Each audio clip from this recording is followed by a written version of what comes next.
So I've got like a few core values. I've got loyalty and competence is in there.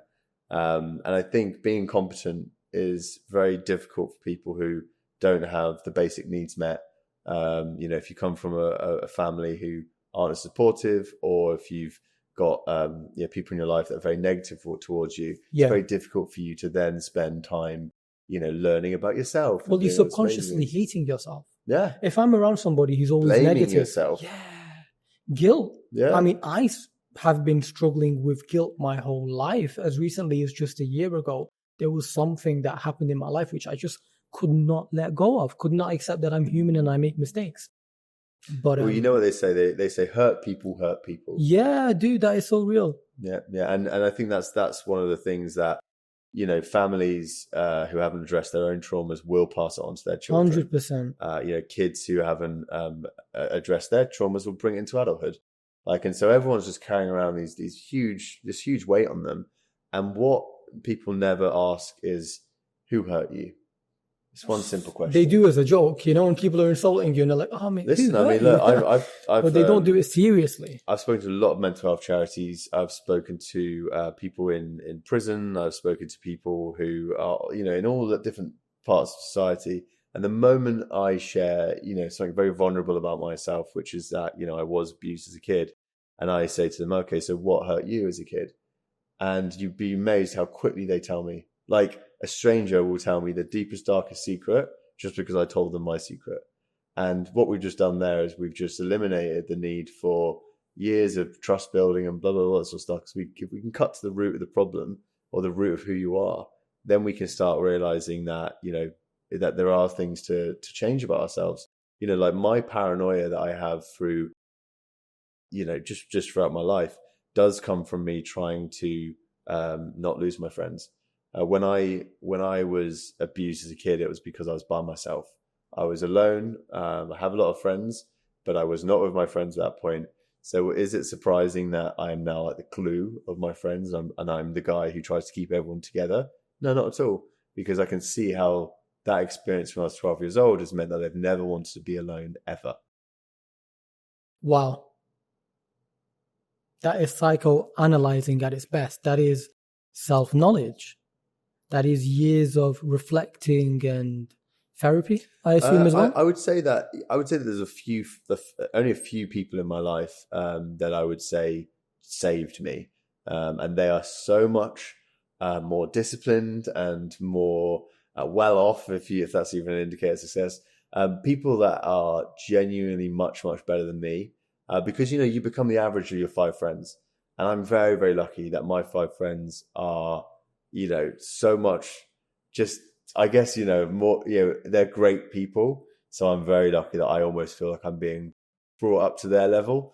And that's just through the people I hang out with. I think it's so important that people do look at that before, when you're someone struggling with mental health, it's not hard to analyze them if you do this properly. And by properly, who hurt you? What are you trying to do? Are you looking after yourself? These are sort of like the fundamentals that before therapy, before SSRIs, antidepressants, you should do a life audit and you should figure out where is it in my life that I'm not actually happy and fix that thing. And a lot of the time that could be where you're in the wrong career. You got into the career because of uni, and then, 10 years later, you find yourself not really that happy. And men kill themselves more than women. Why? Why is it that men don't want to talk about their problems? Should men talk about their problems? Because it was kind of considered a bit of a weakness. Completely, yeah.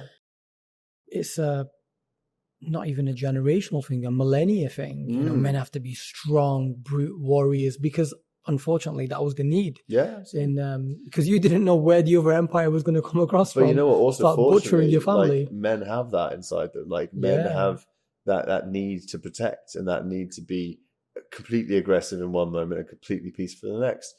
Men actually have a far better chance of solving their mental health problems than women do. And I'm saying that because I've worked with a men's mental health coach who tells me, we speak about your problems in day one, so I can find out who you are. But the rest of the time we work together, you're going to get more problems. I'm going to give you more problems, and all those problems are going to help you out. We're going to go for a 10K run. You're going to have to send out more emails than you've ever imagined to get some work in. You're going to have to eat well this week. These are problems that I can solve. You know what I mean? And if I don't start solving those problems and I'm still crying about being depressed in 6 months' time, is there any wonder why you're so depressed? I have a question, and me and you can't actually answer this, but food for thought for all of you. Is addiction a great indicator of mental health problems? Oh, hell yeah, man. Yeah? Absolutely, yeah. Because, the moment that you're reaching for the bottle or reaching for the spliff, or, you're doing something that you know is not good for you, but you're doing it anyway, you're suppressing an emotion, and that emotion tends to be anxiety. You tend to get a bit anxious before you reach for that thing. And for whatever reason, you've got that anxiety, you've got to try and address that and fix it. But hitting the bottle, hitting the spliff, it's not going to help. And the real power in sort of solving these problems is to not touch that thing. And you have to separate yourself. Oh, that is major discipline. You have to separate yourself. Wow. If you have a bottle of vodka in the room with you and you're sad, you're going to reach for that bottle of vodka and you're going to drink it. If you don't have any alcohol in your house, then it's a lot less likely you're going to go and because then you have to leave the house, and then as you're in the process of taking those steps, picking up your car keys, maybe you have more time to digress and be like, I don't want to do this. I mean, there's addictions and everything as well. Like, you can be addicted to sex, you can be addicted to lying, you could be addicted to so many social things. Like psychopaths are people who no one wants to hang out with a psychopath, but they do it for a reason. There's a reason why. But you don't know when someone's a psychopath. Well, they're trying to be in control, they're manipulative. And what's lovely is, as a director, like, my job is to get the best out of all the people I work with, not necessarily make me feel the best. And I'm going to eat a lot of the crap they come with me. But when I see someone that's slightly psychopathic, my job is not to change that. My job is to get the best out of that person. And when we speak about it after, and I say, who hurt you? And they say, oh, my dad was always like this. I see why you're psychopath. Where does forgiveness come into it? Because everywhere. If you've got to forgive everyone, you have to. Because if you can't forgive everyone for doing what they do. The moment you start acting like a dick, what are you just going to be cut off forever? No, then you pass on the generational trauma. So here's the thing. So when I was in my lowest point, and I've been depressed, and I've had suicidal thoughts, and I've gone to great lengths to isolate myself to not have to see anyone. I was forcefully removed from my house by my best friends and taken to an Airbnb along the coast of England for 4 days whilst they sat with me and spoke to me about my problems. Wow. They cut me off the drugs I was on.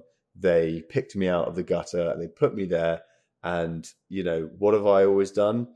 Just found a way to kind of mess it up a bit, to kind of not fulfill my true potential, to kind of go back, fall back into it. Have they ever cut me off? Never. And so I kind of now at a point where I'm starting to realize that I have to do the same thing with the people I love. And you can only take care of a small group of friends. That's why I'm gutted that me and Sarah were not in contact for many years, because she would have been in my inner circle and I would have known that she was sad and depressed and on antidepressants, because it wasn't the first time she'd attempted it. And so I didn't even know about these before it was too late. But I know about the people that are in my inner circle right now. I know that not all of them are doing so well. And I know that not all of them have been a good friend to me, but I'm not going to let go of them because they're currently experiencing a really dark part of their life. I actually have to just accept the crap they throw at me. I have to. I have to do that. We all have to do that. We all have to get a little bit less full of ourselves. And we have to, when you want to tell that friend exactly how you feel, you have to start putting yourself in their position, and you have to find out, what's going on in their life that's making them like this. Because, to seek first before being understood is the greatest skill you'll ever learn. If you actually spend the time to find out what is going on in someone's life, then you can tell them how they should act. There's no point in going up to someone saying, oh, your shoes too small, your hair looks a bit of a mess, when you haven't even asked them a single question about themselves. Everyone's judgmental all the time, but, go look yourself in the mirror and judge that person, because at the end, that's the only person that's going to be with you to the end. Well, you just have to be trying your best, because you're never going to be perfect. So I suppose do you know what it is? It's very confusing online these days, because some people will say things like, the cliche new way of living is, if they're not bringing something to your life, cut them off. Right. Whereas I am sat with someone who has done great things in their life, and you show a lot of patience. I believe in what you're saying, But I know there will be listeners right now conflicted because maybe they are under this new ideology of, if you're not bringing positivity, stay out of my life. So where does the empathy and the patience cross over to, okay, yes, maybe I don't have time for your problems 24 hours a day, but when can I just pick up that phone? Maybe instead of watching whatever your favorite Netflix TV series, you pick up the phone and call a friend. That doesn't mean they consume your life or that their problems consume your life, but can you direct them under a certain path? Because I think what you've actually just highlighted is a way of thinking that many people don't have, and also goes away from the more selfish new style of living of, let me get myself this and let me get myself that, and how can I get this house, and you know what I'm trying to say? Developing that patience is important, man, and you're one of few people that have it. It's a privilege. Like it's But you've had to go through things to have it. Yes, and no. It's Someone had to show you love, right? So I've had an enormous amount of love showed to me, and I've had bad things happen to me. But it's the fact that I can sit here right now, and I have friends in my life who I can lean on. I have family who can support me.